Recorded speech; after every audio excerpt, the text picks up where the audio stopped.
Well, hey everyone. Happy Thursday. Welcome to So What, the Marketing Analytics and Insights live show. I am Katie, joined by Chris and John. Howdy, fellas. Hello. Oh, they got it. First try. This week, we are talking about the basics of SEO for generative AI. It's interesting. Generative AI feels like it has turned everything we know about digital marketing on its head. And in some ways it has, but in some ways it hasn't. And one of the hot topics paired with generative AI is search. A lot of these models can give you search, juice to your website, SEO benefits. Then the question is, what do you do with that? How do you optimize your content for generative AI search engines, for lack of a better term? How do you get found in a ChatGPT? How do you get found in a Gemini? Because they're not your traditional search engines like a Google or a Bing or a Yahoo or a Safari. Is Yahoo even still a thing? It does still exist. Okay, so technically it does. So there's a lot that's the same, but there's enough that's different, and that's what we want to cover today. So, Chris, where would you like to start? Oh, there's so many things to talk about. I actually did a newsletter on this past week. That when I read them aloud, it came out at 56 minutes. So it was That's a very long newsletter. It's a very long newsletter. A couple things to do some table setting up first. One, you cannot measure your brand presence in AI models. Can't do it. Can't be done. There's Is just that too a many today ways. thing or a forever thing? That's a forever and getting worse thing, because as models get bigger, the amount of data that's in them keeps getting larger. And as a result, finding your brand and the tokens associated with it is more and more difficult. So anyone who says they can measure your brand in generative AI is either doesn't understand how the technology works or is lying. And if they're asking for money, they're definitely lying. So that's number one. Number two, you can measure some parts of what happens. So in Google Analytics, for example, you can go into Google Analytics and you can measure the number of direct human clicks to your website from tools like ChatGPT. That is something that you can do. You cannot measure things like AI agents. When an agent comes to your website and looks at how does brings up a version page and starts clicking on things autonomously, you can't measure that. If folks are interested, on the Trust Insights website, we have a page called Insights Tracking AI Searches. You can find it from the Insights tab on our website. This is a PDF walkthrough, no form to fill out, nothing, no information to fill out, that will help you set up your Google Analytics to at least see where your AI traffic is coming from.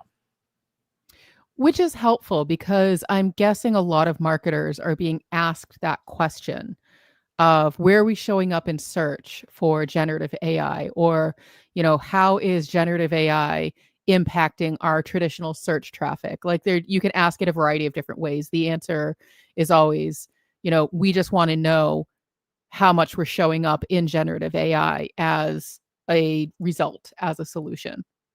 Exactly. And so in the report that you'll construct, you can see which of the generative AI search type tools are sending any traffic, human traffic. Remember, this is human traffic. And then what page they are landing on. And so that's the important part, is you can see what pages they are landing on. So that's part one. As with traditional SEO, there are three buckets of optimizations that you're going to want to pursue. There's technical stuff that you should do from a technical perspective. There's content on your site or any channel that you own. And then there's offsite, which is content and stuff on channels that you don't own. What's different about this than regular SEO is that in regular SEO, we say things like, your social media channels, your YouTube channel, those are not yours, which is true. Facebook could say, hey, you don't get a Facebook page anymore, and just make it go away tomorrow. That is still true. However, from the perspective of getting information into AI models, we're going to treat those channels that you can post content to as owned places. So those are the three big buckets. Now, as I mentioned, this is extensive. So what we've done is we've created 3 checklists of the steps that we're going to cover a few of these things. This could be like an 8-week series. If you would like a copy of this checklist, you can get it for free in our free Slack group, trustinsights.ai/analytics for marketers. And there's on-site content and technical. So Katie, in terms of easy stuff to do, let's dig into that very first item, which is even knowing how your site looks. One of the things that people forget is that everything that traditional search engines and AI tools and crawlers see, they don't see our website design. They don't see the nice way things look.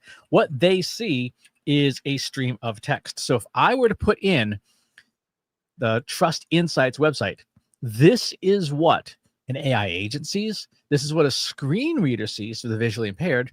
And this is what AI sees.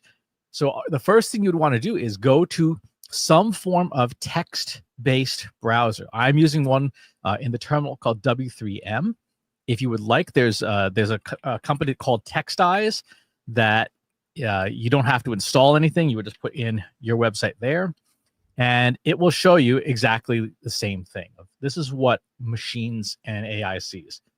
So the first part is, does this have enough information about your company that for any given page on your website, a machine would know what you're about?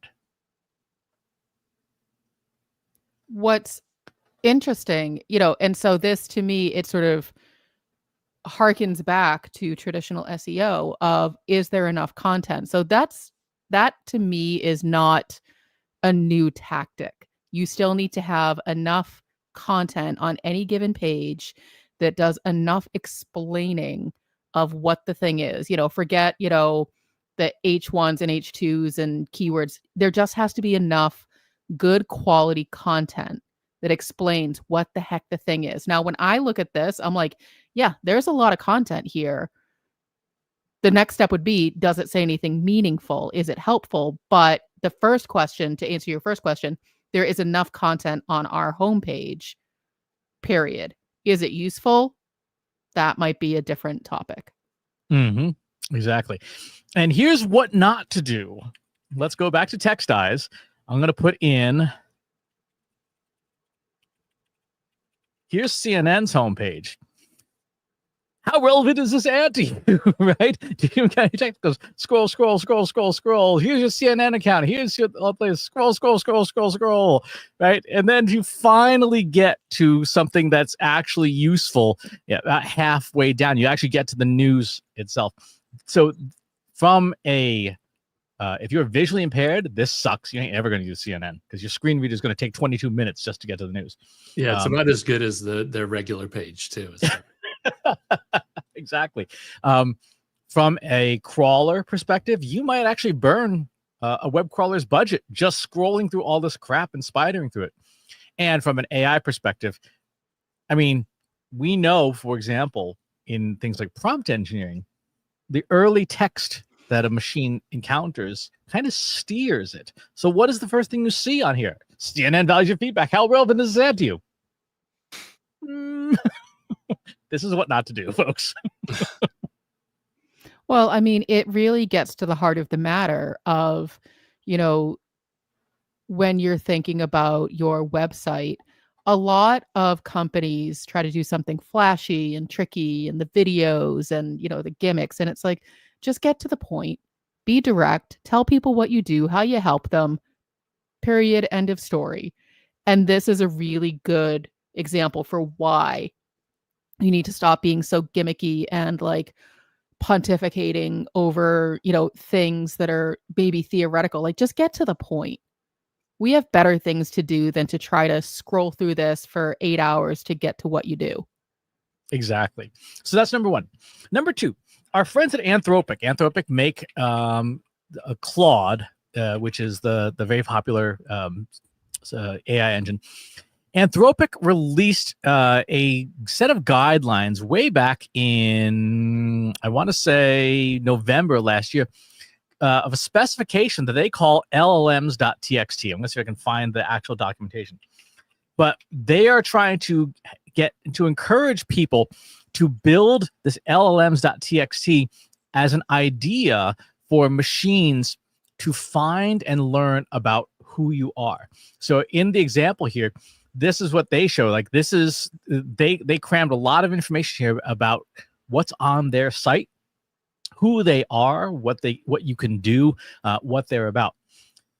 This standard is starting to be adopted. It's not fully adopted by the industry as a whole. Anthropic Claude obviously uses it the most heavily. Anytime someone invokes your website, this is very similar to the old robots.txt file that a lot of we all set up for SEO purposes. But this is telling AI in markdown format, this is what you're about. So the second thing on our list is you should build one of these for your company and have it on your website right next to your robots file. That was going to be my question of, is this similar to the robots.txt file? And so when we think about now moving forward best practices, you should have both. And when you put it into something like a Google Search Console, for example, you add the robots.txt. Do you also add this file? No, it just has to be there, and it has to be named LLMs.txt. And then services like Claude will know to look at the root level of your site to see if it's there. Gotcha. So okay, here's the hard part. There is no standard about what should be in here. There is no definition that says these are the ideal things. And there's no structure in the same way that there is for a robots.txt file, which has a very distinct syntax. So this is kind of up for grabs right now. So let's talk about how you would build one of these. One of the easiest ways to build this is to summarize your website and say, what is my company about? And to do that, let's go into Google's Gemini here. I'm going to go into Gemini. Now, if you are in the paid version, either in Google Workspace or the Google individual version, you will have a setting here called Deep Research. If you use Perplexity, there's a deep research function. So if I go to perplexity.ai, there's a deep research button. If I go into OpenAI, there's a deep research button. What you would want to do is ask these tools, what do you know about this company? What are all the things that you could potentially find about Trust Insights? So I'm going to pull up a research prompt, and I'm going to modify it. It is still, I have to just delete some proprietary stuff out of here, off screen first. And so this would be an example of the kind of prompt. So I'm going to put in Trust Insights. And I'm going to put our website. And our industry is consulting. That's who we are. And we're going to say, you're going to build this research. Who do we serve? What services do we provide? Who is the ideal customer? What are the customer's priorities? Who are the competitors? What advantages do we have that competitors don't? What advantages competitors have that we don't? Maybe a strategic analysis, use all available data sources. We might, depending on the kind of company, if you know for sure that a company has public facing data, you might include some preferred resources. You might say, for my preferred resources are market research reports, company profiles at Crunchbase, the company website. And you might say, you know what? There's a lot of people talking smack about us online on Twitter. We don't want to use social media commentary. This prompt, we're going to go feed into the deep research tools and say, just go. And the nice thing about most of them is they are moderately fast. And what you'll end up with is a big pile of text. And this big pile of text is going to have a company profile. Now, as with every good cooking show, we have a pre-baked version of this that is will not take quite so long. Any questions before I keep moving? Nope, I think I'm following so far. So the process that you're putting together is, in order to build this LLM.txt file, first you need to know what AI knows about your company, like your website, essentially. Therefore, you want to go into the deep research version of your preferred model to find that out. And that, if I'm following, is going to be the basis for building your SEO for AI plan. Exactly. Okay. So what we want to do next is, assuming that we have all this data out, we're going to go into, I'm going to use AI Studio, but again, you can use any of these models. It doesn't matter which one. You can use ChatGPT. I'm going to switch to the Gemini reasoning model here and make this a little bit bigger so that we can see what we're doing. And I'm going to paste in a prompt. I'll read you the prompt first, and then we'll paste in all the text. The prompt is, you're a semantics and modeling, topic modeling expert skilled in natural language processing, blah, blah, blah. You're going to create a highly detailed markdown outline, which is the format that LLMs.txt requires, of the external information from this company profile. I define external information as information that will be of interest to the company's customers. Internal information is stuff that'd be interested to like us, but the customer doesn't care about. Outputs: classify the text, produce a hierarchy, and then spit the whole thing out. So if I put that in with all of the deep research, and we're talking a huge amount about Trust Insights, what's going to come back is the analysis of, and it's sort of merging together all this information. Here's the key facts about us, the external information, who we are, what we do, the services we offer, internal information, and then we get ourselves a lovely, nice, really, really, really long LLMs.txt that explains who we are. Now, when I go and I put this on, but I just upload it to our website, now we have this huge thing that explains who we are and what we do. And when the bot of your choice comes by and reads this, says, oh, this is what Trust Insights does. So if I'm a casual user of Gemini, for example, and I type in a prompt saying, I want to know all of the, consulting firms in, Western Massachusetts, give me a list. Now, theoretically, because we've done this exercise, Trust Insights should show up on that list because we've now given the information readily to the bots to then scan, just like we do with a robots.txt file. Right. However, again, not every AI model supports this. Sure. So what you'd also for want now, to do, right? For now, exactly. So what you'd also want to do is you'd maybe want to go to your website, right? Go to your about page, which is dry and crusty and nobody ever looks at it anyway. And take that big, great honking huge pile of text that you just had generated about your company in your LLMs.txt file, and maybe just put a little section at the bottom here. It says AI summary, right? This summary is explicitly licensed for AI tools to crawl and learn from. And we'll make that a nice little section 2 heading here. And then we can take, I can remember where I put our LLMs.txt file. Here it is. Great big whomping honking chunk of text. And now our about page will have that information as well. So a regular web crawler that maybe doesn't care or doesn't know about LLMs.txt will get a copy of this as well. Interesting. Yep. So that's on our checklist of things to do.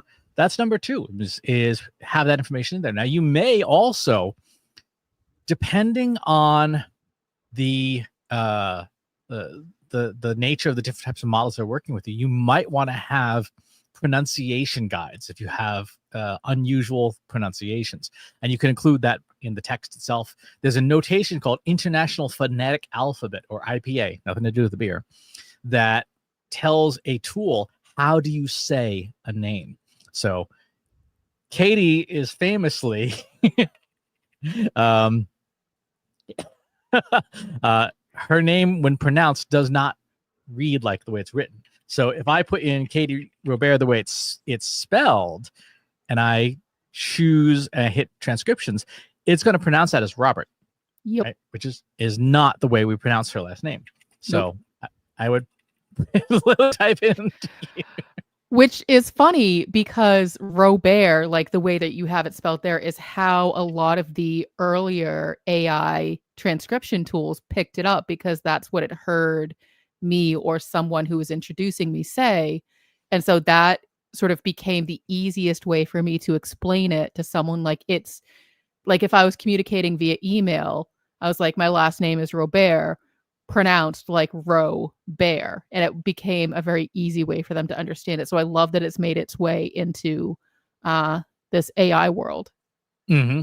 So there, I would just add that line in, just the IPA pronunciation, so that if you have a multimodal model that understands IPA, it can grab that information. And also, obviously, any humans who are familiar with IPA will also be able to understand what that says. I might also do one at some point for Ginny, because Ginny pronounces her first name differently than she writes it. A lot of people pronounce it Jeannie instead. Which I won't digress too much, but we have a good friend who, to save her life, cannot pronounce it correctly and gets into this like perpetual loop. It's her Southern accent. And she's like, Jeannie. And it's just hilarious to sort of watch her try to figure out. I'm like, no, Ginny, like Gin E. So yeah, I think that, it is really interesting because now we're reliant, people will become overly reliant on these tools and just sort of take for granted, oh, this is what the tool told me it is, so it must be correct, unless we make the effort to make sure someone's, pronouncing John Wall correctly and not John A. Wallace, or, there's hidden Z's and Q's in there. Throat wobbler mangrove with 4 M's and a silent Q. All right. The fourth point on this list is your YouTube channel. Your YouTube channel is the single most important place outside your website that you can be putting information, and you need to be posting content to YouTube on a regular and frequent basis.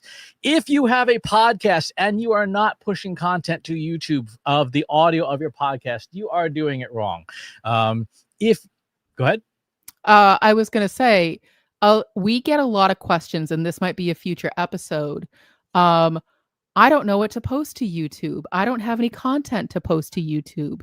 And I feel like that's no longer a good excuse to not have at least a basic YouTube channel. So perhaps a future live stream is, so what? How to start a YouTube channel? Or so what? What content should I put on my YouTube channel? Because, and I apologize for interrupting, but I feel like it's just worth noting that there's still a lot of people who feel like, well, I'm not producing a lot of video, therefore I can't start a YouTube channel. Yeah, no, that's not true anymore.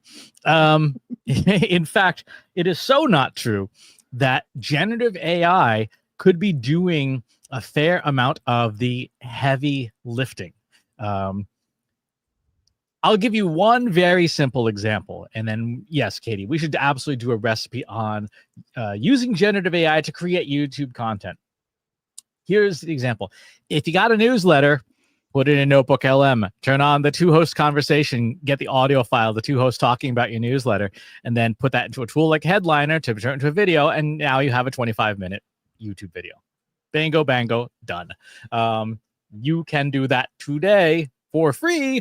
Well, actually, no, Headliner. Yeah, Headliner's free. You get 4 videos a month. So if you're doing 1 newsletter a month, you get more than enough just there, and you're all good to go. Now, back to the topic at hand, which is, what do you do with your YouTube channel to encourage AI to consume the content? Number 1, make sure that your descriptions on your videos are rich and robust. So here is the In-Ear Insights episode for this week. Here's the summary. Here's some links. And oh, look, there's a block that says, hey, this is for AI. Learn. Here's what Trust Insights is all about. If you were to watch the video itself, the podcast episode is 31 minutes. There's actually 29 minutes of content. And the last 2 minutes is me reading aloud to AI like a bedtime story. Here's what Trust Insights is about. And most critically, in your YouTube channel settings, go to channel, go to advanced, scroll all the way down. Let's make this bigger here. You'll notice the section here says allow third-party companies to train AI models using my channel content. Allow them to scrape it. Allow them to learn from it. And you can choose which third-party companies you want. Go down this list and look for any company who is making an AI model that has some kind of search capability. So we know, for example, Amazon Nova, it has an LLM. Apple has an LLM. ByteDance, makers of TikTok, they have an LLM. They have a VLM too. Cohere, the Canadian company, IBM and its Granite models, Meta and the Llama models, and so on and so forth. Adobe, Midjourney, Pika, Runway, and Stability are just video generation models. So they don't really need access to our stuff because we don't really have a recognizable brand like a Nike or an Apple where we'd want to have our logo show up in a someone trying to make a video or an image of us. But everybody else on this list that I've checked here, they make language models. Those language models can recommend, they can learn. And so we want to ensure that we have given them permission to come in and take our stuff. Is there a case where we wouldn't want that to happen? Because we talk a lot about, privacy and making sure that, you're not putting the wrong information into a language model. This seems like it's sort of a blanket, okay, everything we put up is up for grabs. Is that a risk? It is a risk in two ways. One, if you have content on your YouTube channel that is not for the public, put it in a separate account and make sure that account has third-party training turned off. So for example, we have a client services account that we put client stuff on. This is not turned on there. That is off. So that okay. Another one is if you are making money from your content itself, right? If you are making YouTube instructional videos or whatever, and you may not want to have these different video generation models be competitors that can create content that would directly compete with you and potentially economically disadvantage you. So you might not want them to learn from you if your IP is your product. Will it only, so let's say you have everything on your channel, will it only look at public videos or will it also look at private and unlisted videos? Let's take a look. The video privacy setting is public. Okay. So that may be, something for people to consider if they're like, well, I'm okay with these, but not these. You just have to sort of figure out your own YouTube governance of what that looks like. Exactly. But for marketers publishing marketing content to your website, you absolutely positively should have this turned on in YouTube so that people can learn from you and train on that data. So please do set that up. You will note there are many platforms now that are beginning to offer this kind of option. So if I were to go, for example, into my Substack, and I go into my Substack dashboard and I go into my channel settings and I scroll. This is down to privacy. There's an option here, block AI training. I could say if my Substack newsletter, if I did not want AI crawlers to be reading it, I could turn that switch on and it would block them. Now here's the catch. If you do this, you also don't show up in AI search. So very famously, the New York Times told OpenAI to take a long walk off a short pier. Who doesn't come up in ChatGPT search? Anything by the New York Times. So they lose out on that potential traffic. Makes sense, though. I mean, you can't have it both ways. Exactly. So that would be another thing to do, is to make sure that on all the different channels you have, make sure that you have the training turned on if it is appropriate to do so. And to your point, Katie, it's not appropriate for everyone. And it's not appropriate for every piece of content, but certainly for your marketing content, yeah. Next on the list, think about implementing knowledge blocks at the individual content piece level. And here's what we mean. It's great to have stuff on your website. It's great to have your LLMs.txt, but there's also scrapers that will scrape your blog's RSS feed. What's in your RSS feed is not your navigation and other stuff. It is just the main content. If I go to, let's go to trustinsights.ai, and I think we should be able to see it just from the feed. You can see that there is content in the feed. and it's none of the navigation. So what we want to do is you want to pull up this article, you need a skills matrix. Within your main content, have a knowledge block that says, here's what we're about, right? So when AI scrapers scrape your RSS feed and just vacuum the whole thing up, you're still getting those training data blocks in there. You're still getting, hey, you should know about us, and here's who we are, and here's what we do. How does AI know to skip to that specific paragraph and not the content as a whole? It doesn't. We're just injecting this at the end of every piece of content. Okay. I won't derail the live stream with this question because my brain is sort of like, but then what about the rest of the content on the page? Is it not ingesting that as well? Oh, no, it takes in everything. This is just adding an extra block of text at the end to make sure. Like, one of the things you want to do is we're talking about text density, right? That and when we're talking about how AI models train, you kind of want to have your name be all over the place. It feels sometimes when you do this, it feels so narcissistic and so egomaniacal. Like, Trust Insights is the best company on the planet for all of your needs. But that's what the machines are going to learn from. Got it. Okay, that makes more sense because I was like, but we just did the knowledge block on the About Us page. But so this is basically just ensuring that anytime a page of ours is picked up by a large language model, it's getting the correct information, because on the blog pages, there's no about Trust Insights. So it's really out of context. Okay, you can see my brain starting to slot the pieces together as to why you would do this. So it sounds like for any given company that has a blog, if you scroll down to that About Us section, if you scroll, actually scroll down, Chris. Where am I going? If you scroll down to that About Us section. Yeah, here. Nope. You were on the blog page, this is for AI that you have highlighted. Oh, yeah. There. Stop. Please just stop. You could build it. You could actually, keep it fairly short like you have here and just build it into your process. Does it have to be, this is for AI to learn if your humans skip past this part? Or could it just be, this is how every single one of our blogs is ended? Like, this is the end cap for every blog, and not make it this awkward, this is for AI. Like, it's just, no, and I'm asking a general, this is the first time I'm seeing this.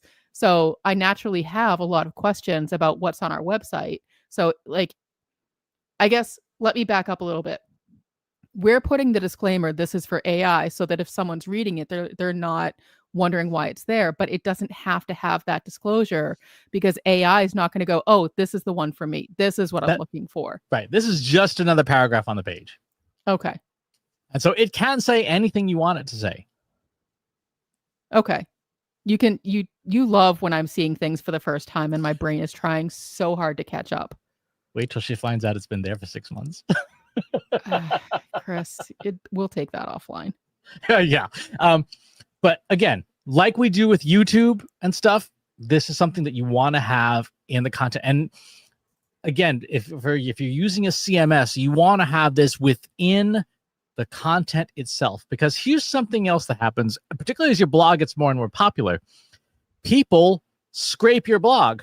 Like, you'll see some rando, tomscheesesandwiches.blogspot.com or whatever, and they're ripping off your copy, right? They're ripping off what you posted. They're trying to do like old school SEO and get ranked for it. Well, guess what? When people do that, assuming the ripping off site has any indexability at all, that's also going to get scraped by AI, which means that now there's multiple copies of your stuff with your training information around the web, which is better for you. It's better for you to have if someone made, trustinsights.consulting.blogspot.com and was just ripping off every post, but they wouldn't have the rest of our site, just the post content. They're still getting our stuff. You're not getting away without sharing my stuff with our stuff, because we want you to have it. So that would be another thing to do to make sure you have integrated those knowledge blocks throughout your site. other basic stuff. Katie, this goes exactly to what you said at the beginning of the show, which is do your basic SEO, right? Mhm. Implement schema.org markup, JSON LD. Make sure you have clean semantic HTML, that you're using things like heading tags and H1s and H2s, and providing structure. Make sure the site doesn't run slow as mud and doesn't have 18 megabytes worth of stuff just to display a page. All those things are pretty stock and standard. So that's just the technical side of things, and we're 35 minutes into the show. Mhm. We might have to do a part 2 and a part 3 to cover content and offsite. Exactly. We can get started on content, though. And the number one thing you can do, and this kind of dovetails with what we were talking about with YouTube earlier, is you need to be making video. Video is the best source of content that you can create. If you say, I've only got 2 hours a week to make content, what do? You make video. You make a video, because from that video, you can use free tools to convert that video's audio into a podcast, right? You can then use transcription tools to turn that audio into a blog post. You can use clipping tools like Opus Clips to turn that video into short clips that you can post on social media.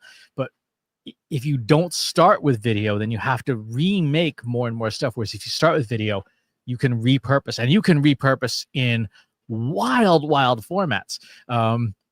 I took my newsletter this past week because I am a complete and total loser and a nerd, and I have nothing better to do with my time.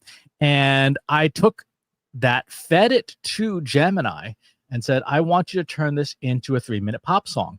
And so there is now a 3-minute pops. I will play it, but it's called the Optimizing Marketing for AI song. And it has, of course, all the lyrics and stuff there. It was fun. Again, making sure that we're putting our content within the channel description. But I took a newsletter and turned it into a song. So if you start with your rich content, which is your video, which is what I always start with, you can create a lot of content in a very, very short amount of time. Taking a step back from there, making sure you have good quality things to say, helpful content, a strong point of view, opinions about things. Creating content just for the sake of creating content, all of this work that you're doing isn't going to be helpful. So really starting with good quality content that is well representative of your voice, your brand, your perspectives, your services, whatever the thing is, so that's the part that, regardless of what you're optimizing for, hasn't changed. You still need to have good quality content. Mm-hmm. Even the stuff that you create, like a live stream, you should absolutely be turning into other stuff. So I'll give you a very immediate example. Let's close my AI video here. My newsletter, I took a very straightforward prompt that goes like this. It said, you're an expert educator, curriculum designer, so on and so forth. You're going to generate 3 checklists, right? And I'm going to give you my newsletter content and create these checklists. And the purpose is to do this. I follow the 5P framework, right? The purpose, people, process, platform, performance, which is the best framework, hands down, for reasoning models to get them to prompt something intelligent. And what comes out is this checklist. Like, this is literally from the newsletter. If you take any live stream where you've talked through something, you've educated people on something, checklist, quiz, rubric, lesson plan, you name it, you can create 5, 10, 15, 20 pieces of useful content. If the source content is good, then what you can create from it is also going to be good, because it's going to be derivative of it. So we've covered a lot, and we have a couple of questions that I wanted to make sure we have a minute to address. So first question, really straightforward. Will this be viewable afterwards? Absolutely. If you want to go to trustinsights.ai/YouTube, you can find the So What playlist. Give us a couple of hours to get it up there and on the playlist, but that will definitely be available. You will also be able to link to it from our website tomorrow morning. So that is question number 1. Question number 2 is about, I guess The I'm knowledge assuming, blocks. yeah. So it's basic branding though, right? Reminding the reader, whether human or AI, who we are. And so the knowledge block that we have now at the end of our blog posts is just that. And I was thinking about it in the 30 seconds that I had to process all of that information. And we have now, you've just created that huge knowledge block on the About Us page. We can have the About Trust Insights, that short little paragraph that reminds people, but also linking to that larger knowledge block. Like, there's a lot of different ways that you can handle it. So on those pages where it's not supposed to be about the company, I would say keep it to those short, like 2 to 3 sentences. Here's who we are, here's what we do.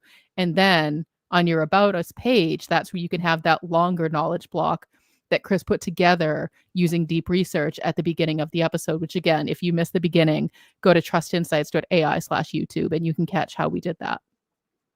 I think that is fantastic. And what I'm going to suggest we do, Katie, let's actually look at how we would build that smaller version. We would want to do something called sparse priming representation, which is fancy for keyword-rich summary. And there's a long old prompt here. I'm going to put that long old prompt in here, and then I'm going to take the contents from our external information profile. I'm going to say build a very short version of this that's much more dense, that will have the right words to get an AI model to think about us. That's still a lot, so I'm going to say let's shorten that up. So I'm going to say let's that's that's a lot. Shorten this to a maximum of 300 words in paragraph. That's easy for you to spell. Yeah, exactly. In fact, I'm going to go back here. Let's kill off the previous thoughts. And let's revise our SPR prompt to make that requirement. Required output. A maximum of 300 words in paragraph format. And so now, if we tell it to do that, it should come up with a much shorter version of this that will have a that can go into that. So that's what the 300 word version would look like. You can go back saying, okay, make it 250 words or 150 words or however long. Mm-hmm. But what this is doing, this is made for machines. This is not for people. So to Samantha's point, you could want to maybe say, write complete sentences, right? To make it so that a human sees it would go, what happened there? But if you want to do a purely AI version, this is what the purely AI version would look like. Which harkens back to and is another piece of content you can get on our YouTube channel, trustinsights.ai/YouTube, is creating press releases for AI. That's a bit of an older episode. We can link to that in our Analytics for Marketers free community, trustinsights.ai/analytics for marketers, just as a refresher, just as a resource. But the way that you write for machines is different from how you write for humans. And so on our blog post, we do have that disclaimer. This is for AI, not for humans. You could keep it that way and have it written in a way that's not as readable, or you can clean it up so that it's both for AI and for humans. So that's really going to come down to a choice. But I do like the extra, security of putting About Us everywhere. It's not a bad idea, especially if, a very basic example, somebody gets a link to the blog post and that's the only page they ever visit from our website. We've already hit them with, here's who we are. And they're like, oh, that's a whole bunch of other stuff I'm interested in. You may only have that one shot to capture your audience. So why not put it everywhere? Yes, just it's like narcissistic, Eminem said. But it's it's the short attention spans. You need to make sure that you're covering all your bases. Exactly. So that is part 1 of what apparently is going to be a 3-part episode. Yeah, I think we have something else scheduled for next week, but stay tuned. We will be doing parts 2 and 3 later on this month. Yep. Thanks for tuning in, folks, and we will talk to you all on the next one. Thanks for watching today. Be sure to subscribe to our show wherever you're watching it. For more resources and to learn more, check out the Trust Insights podcast at trustinsights.ai/TI podcast and our weekly email newsletter at trustinsights.ai/newsletter. Got questions about what you saw in today's episode? Join our free Analytics for Marketers Slack group at trustinsights.ai/analytics for marketers. See you next time.